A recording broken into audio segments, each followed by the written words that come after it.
Alors les frères, ça fait 10 jours que le mercato il a commencé.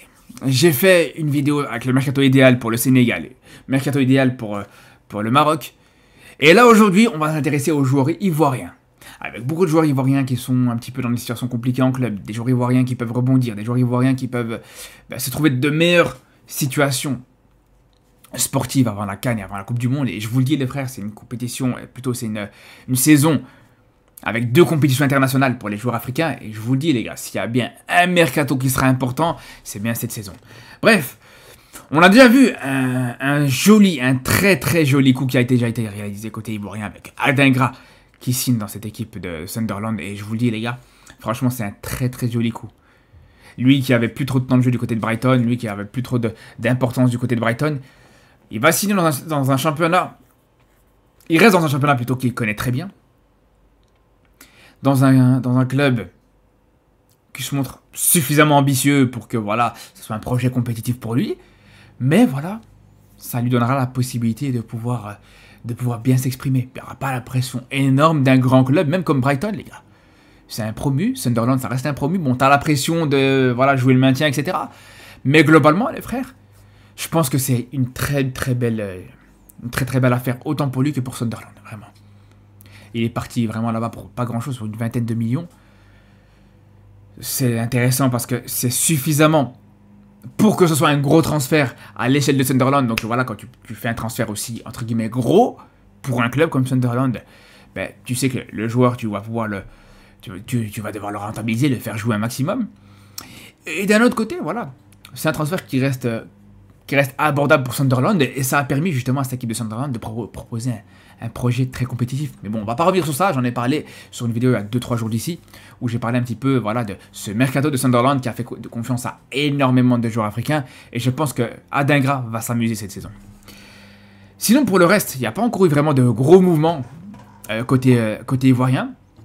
Il y a quelques rumeurs un peu à gauche, à droite, mais comme je vous dis, pas de gros mouvements. Et si on va commencer comme d'habitude des postes les plus bas sur le terrain, on va monter progressivement. Alors on va commencer avec Yaya Fofana, qui pour moi est un des gardiens aujourd'hui qui est les plus sous-estimés en Afrique. Vraiment, c'est un gardien avec une très grande qualité. Et justement, moi je suis habillé en noir et blanc, ben justement les gars, il y a Newcastle qui s'intéresse à lui. Je pense que le fait de signer en Première Ligue, dans un club comme Newcastle, un club ambitieux comme Newcastle, qui travaille très bien, Newcastle qui, dans sa gestion, dans sa politique, c'est comme ça qu'il fonctionne. Il recrute pas des stars, il recrute très intelligemment. C'est l'un des clubs, l'air de rien, peut-être avec City, vite fait. Allez, il y a encore, même City, on peut en dire autant, mais c'est l'un des clubs avec des gros moyens, des clubs avec des investisseurs qui ont des moyens colossaux, etc. Qui, pour moi, travaillent le plus intelligemment. Même si, voilà, du côté du PSG, ça commence à être de plus en plus le cas, mais il a fallu plusieurs années avant que ça commence vraiment à être le cas. Je vous dis, Newcastle, ça recrute très peu de stars, voire pas du tout de stars, mais des joueurs intéressants, des joueurs de qualité, des joueurs avec une marge de progression. Et je pense que Yaya Fofana, dans cette équipe de Newcastle, pour moi, il pourrait vraiment faire des très belles choses. Je vous dis, c'est un gardien de très belle qualité, les gars. On le voit, même la Côte d'Ivoire, qui est une équipe dominatrice. Généralement, dans ces matchs, c'est une équipe qui a souvent le ballon, qui propose un jeu, etc. Mais la plupart du temps, quand la Côte d'Ivoire a une occasion ou deux contre elle, il arrive à répondre présent. Il arrive à être décisif, etc. les frères. Donc vraiment, pour moi, je pense que c'est un gardien qui peut être intéressant. D'ailleurs, sur le dernier rassemblement, son absence a énormément coûté pour moi, pour cette équipe ivoirienne, les gars. Je pense qu'une équipe de Côte d'Ivoire avec ou sans Yaya Fofana, c'est totalement différent. Bref, ensuite, si on continue avec la défense, globalement en défense, franchement, cette équipe ivoirienne, elle a énormément de qualité, les frères. Que ce soit en défense centrale, avec énormément de joueurs intéressants. Entre Agbadou, qui vient d'arriver à Wolverhampton, qui est vraiment très prometteur. On peut citer Ndika, du côté de la Roma. Kosonouzi, qui a fait une saison à l'Atalanta, même s'il s'est blessé sur une grande partie de cette saison. Bref, il y a énormément de qualité dans cette défense centrale ivoirienne. Pareil sur le côté droit, avec Wilfried Singo. C'est pas mal du tout, les gars. Ça fait le taf, ça fait largement le taf. Quand il veut, parce qu'il y a des fois où voilà, il passe à côté de ses matchs, il y a des fois où il est un petit peu en dessous. Mais globalement, ça reste très qualitatif. Peut-être le point d'interrogation, c'est peut-être sur le côté gauche, avec plusieurs joueurs intéressants. On peut parler de Clément Akpa, par exemple. On peut parler de Désiré Doué, n'importe quoi. De Guéla Doué, plutôt, justement, le frère de Désiré Doué. Et justement, je pense que Guéladoué, qui actuellement est du côté de Strasbourg, pour moi, vraiment, il pourrait signer un peu plus haut. Et on voit justement que l'AC Milan est intéressé par lui, mais franchement, pour moi, il doit foncer directement, les gars. Un club comme l'AC Milan, bon, même si ça joue pas avec des champions cette saison pour les Rossoneri, mais je pense que c'est le genre de club qui peut lui faire franchir un cap. Et indirectement, c'est vrai que déjà, c'est un joueur pas mauvais. Guéladoué, c'est vraiment un joueur pas mauvais du tout. Mais l'avantage, c'est qu'il peut aussi surfer sur le succès de son frère. Il a le nom, voilà, l'étiquette Doué, l'étiquette champion d'Europe de son frère. Pour moi, ça peut lui servir. Parce que voilà, il est déjà pro, il est déjà installé dans le monde professionnel, etc. Donc pour moi, franchement, ça peut être un aspect positif. D'ailleurs, j'ai pas mis sa photo. Mais voilà, pour moi, vraiment, s'il peut trouver un club un peu plus ambitieux que Strasbourg pour lui faire franchir un cap et pour faire franchir aussi un cap à cette équipe ivoirienne qui a des grosses incertitudes sur ce côté gauche de la défense, ça serait vraiment intéressant. Si on monte un peu plus haut sur le terrain, et là si on parle des milieux de terrain, c'est là où pour moi je pense qu'on a le chantier le plus important et là où il y a le plus de travail côté ivoirien. Alors on a des milieux de terrain de qualité, mais pas forcément dans les bons endroits, pas forcément dans les bons clubs. Il y a vraiment des très bons milieux de terrain dans cette équipe ivoirienne. Alors déjà on peut parler de Kessié. Kessié, bien sûr, mastodonte de cette équipe ivoirienne, joueur emblématique de cette équipe de Côte d'Ivoire, etc. Il n'y a pas de problème là-dessus. Moi je pense vraiment, et je suis persuadé qu'aujourd'hui, un Franck Kessié, il a encore sa place en Europe. On a vu que justement l'AS Rome s'intéresse à lui, mais je vous dis les frères, pour moi s'il peut aller soit à l'AS Rome, soit aller jouer en Ligue 1, soit voilà, faire pour moi une dernière saison en Europe. Et les gars, Kessié, il a que 28 ans. Il a que 28 ans, on parle d'un joueur de 28 ans les frères, il a pas 34 ans, il a encore 28 ans. Pour moi, il y a une grosse marge de progression. S'il va à l'AS Rome, dans un championnat qu'il connaît très bien, avec la Serie A, etc., même dans certains clubs de Liga, il a énormément sa place dans énormément... Pour moi, je vous le dis, les gars, dans plusieurs clubs de Liga, que ce soit Gérone, que ce soit, je sais pas, la Real Sociedad, plusieurs clubs où pour moi, il peut faire le travail. Donc, vraiment, un retour en Europe, je pense que ça pourrait lui permettre d'avoir un peu plus de rythme, de retrouver un petit peu d'intensité, etc., et lui faire retrouver son niveau qu'il avait habituellement. Même si, franchement, les gars, il n'a pas totalement perdu. On voit qu'il a encore cette intensité quand on doit la mettre. Des fois, voilà, on voit que ce manque de rythme à cause du championnat saoudien, ça peut un petit peu lui coûter. Mais voilà, je pense qu'il a encore largement sa place pour jouer dans le football européen. Je vous le dis, les frères. Et sinon, pour un autre joueur, le duo aujourd'hui, je pense, de cette équipe ivoirienne, avec Kessié, on a Sangaré au milieu de terrain. Et là, Sangaré qui venait d'arriver à Nottingham Forest. Malheureusement, grosse blessure cette saison qui l'a éloigné des terrains sur quasiment l'ensemble de cette saison. Une grosse blessure. La blessure en soi n'était pas si grosse que ça, mais la durée d'indisponibilité était très longue. Je pense qu'il avait une blessure aux ischio-jambiers, une déchirure musculaire. Il avait quasiment 6-7 mois de blessure, je crois. C'est quand même beaucoup pour une blessure, entre guillemets, aussi banale. Je veux dire, les gars, c'est le genre de durée d'indisponibilité qu'un Moussiala pourrait avoir avec une fracture du péroné, les frères. C'est pour que vous vous rendez compte un petit peu. Mais bref, et là, il a retrouvé le chemin des terrains. Il a retrouvé les terrains et franchement, des débuts prometteurs. Des débuts intéressants. Il a déjà une passe décisive sur ses débuts et sur son retour en Première Ligue. Donc franchement, s'il revient là, en ce moment, s'il revient... Et s'il reste à Nottingham Forest, bon, ça peut être un petit peu risqué parce que est-ce qu'ils vont lui faire confiance ou pas? Est-ce que vraiment ils vont continuer à maintenir cette confiance qu'ils ont en lui ou pas? On ne le sait pas encore, les frères. Mais avec les qualités qu'il a, pour moi, il peut rester titulaire et s'imposer dans cette équipe de Nottingham Forest. Et on le voit, les gars, sur son retour de blessure, ça a été progressif, mais au final, il a enchaîné pas mal de matchs où il a joué énormément. Contre Leicester, il joue 83 minutes, contre West Ham, pareil. Contre Chelsea, il a joué un petit peu moins, mais il joue quand même 57 minutes. Donc vraiment, pour moi, je pense pas que c'est urgent qu'il parte. Et s'il reste à Nottingham Forest, pour moi, c'est pas une mauvaise chose. Après, pour un autre joueur au milieu de terrain, entre milieu de terrain et attaque, joueur très polyvalent, qui pour moi est peut-être l'un des joueurs les plus sous-cotés, je dis bien sous-cotés de cette équipe de Côte d'Ivoire. C'est Ahmed Traoré, les frères. Ahmed Traoré, pour moi, je vous le dis, les gars, c'est un joueur qui pourrait vraiment porter cette équipe de Côte d'Ivoire, qui pourrait vraiment être un des leaders techniques de cette équipe de Côte d'Ivoire, les frères.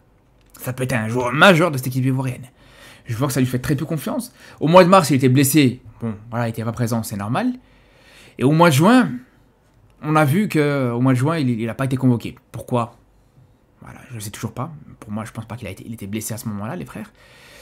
Donc franchement, c'est dommage de voir qu'on lui accorde aussi peu d'importance, parce que vraiment, il a énormément de qualité. La saison qu'il fait du côté d'Auxerre, c'est pas mal du tout, les frères. C'est vraiment très intéressant, la saison qu'il te fait. Pour moi, je pense vraiment que c'est le genre de joueur qui manque aujourd'hui à cette équipe de Côte d'Ivoire pour trouver un petit peu cette efficacité. Parce que quand on voit cette équipe ivoirienne, dans le match contre la Nouvelle-Zélande, dans le match contre le Canada, c'était pas mauvais du tout, les gars. On a vu des très belles choses. Mais pour moi, vraiment, il manque cette efficacité. Après, pour ce qui est de la carrière de... La suite de la carrière d'Ahmed Traoré, alors, il était à Auxerre, mais ce qu'il faut savoir, c'est qu'il était prêté par Bournemouth. Et pour moi, franchement, les gars, s'il y a la possibilité qu'il reste quand même en Ligue 1, ça serait pas mal, les frères. Dans un club comme Nice, un club comme Rennes, peut-être, des clubs comme ça, en Ligue 1, je pense que ça peut être intéressant. Parce que je trouve qu'il n'a pas suffisamment pris d'aura, il n'a pas suffisamment cette reconnaissance à l'échelle internationale pour que là, bam, il va arriver en première ligue, ça va lui ouvrir la porte, ça va lui proposer un poste de titulaire du côté de Bournemouth dès le premier match contre Everton ou contre United, les gars. C'est là où pour moi, vraiment, je pense que vraiment le fait de rester de retourner en première ligue, ou retourner à Bournemouth, ça peut être un choix très risqué. Après, on a en droit de se dire que son équipe de Bournemouth l'ont suivi un minimum, et je pense que si justement ils l'ont suivi un minimum, ils vont se rendre compte à quel point vraiment il fait une très belle saison, une saison excellente. C'est l'un des joueurs africains les plus décisifs cette saison en Ligue 1. Et juste derrière un joueur ivoirien d'ailleurs, juste derrière Guessant. Mais 10 buts et 2 passes D quand tu joues à Auxerre, franchement c'est pas ridicule du tout, les frères. Vraiment, pour moi ce joueur a fait une très très belle saison. Donc si vraiment il commence à avoir un peu plus de reconnaissance, etc., je pense qu'il peut trouver il peut jouer dans des clubs beaucoup plus intéressants. Il est encore jeune, 25 ans, il peut encore faire des très belles choses. Ensuite, justement sur des joueurs encore plus jeunes, un joueur qui est peut-être moins connu parce qu'il joue dans un championnat moins compétitif, moins connu, moins mis en avant, c'est tout simplement le petit Diomandé. Et pour moi, je vous dis, c'est un joueur qui est très prometteur. Il a vraiment fait une saison ultra encourageante, les gars. Pour un milieu de terrain, il te fait une saison quand même à 5 buts et 10 passes D. En championnat et en Europa League confondus, les gars. Un joueur dans une équipe des Rangers Glasgow qui a fait une saison un petit peu compliquée. Franchement, les gars, je vous dis, il peut jouer dans des clubs intéressants. Et moi, je pense à un club en particulier. Un club qui est dans une situation financière qui n'est pas exceptionnelle, qui doit un petit peu se relancer, les frères. Moi, je dirais l'OL.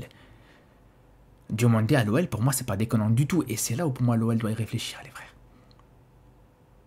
Tu es dans une situation financière compliquée. Tu dois absolument vendre. Tu dois absolument faire te renforcer en même temps aussi pour la saison prochaine. Parce que, comme vous avez suivi, ils sont sauvés de la Ligue 2 financièrement, économiquement parlant. Mais voilà, s'ils ne se renforcent pas un minimum... S'ils ne se renforcent pas un minimum sur la saison à venir, ils vont se retrouver en Ligue 2 pour l'aspect sportif, tout simplement. Donc c'est pour ça qu'ils doivent se renforcer. Et des joueurs comme ça, des joueurs africains de manière générale, mais surtout un Diomandé aujourd'hui, c'est 8 millions, 10 millions. Mais pour un joueur comme ça, les gars, c'est rien du tout, les frères.